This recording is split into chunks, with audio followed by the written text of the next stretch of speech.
برنامه برگ سبز زیبا باشد. از زیبونیسا خواهش میکنیم 4 مصرع دلخواه رباعیات یا ترانه‌ای که در خانه برای خودتان زمزمه میکنید، همین ترانه رو برای شنونده های ما به طور زنده 4 مصرع پیشنهاد کنید.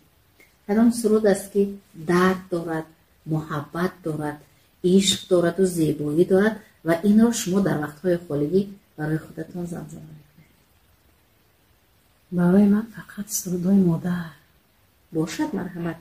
دلخواه ترانه‌ای که شما این لحظه به طور زنده پیشنهاد شنونده کنید. ای وای جانی مادر، جانم نثاری مادر، گم میزند دلم گم اندر نثاری مادر.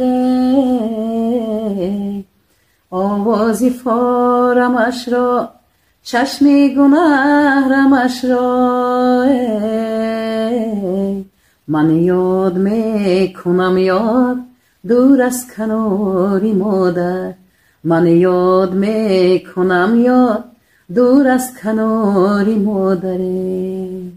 سلامت سربلند باشید، آوازتان خستگی را نبیند. بازم و در اینجا شنونده ما پیشنهاد سوال کردم که از شما پرسان شدن که با کدام آهنگسازان و هنرمندان همکاری دارید امروز، از آهنگ‌هایی که استفاده میبرید؟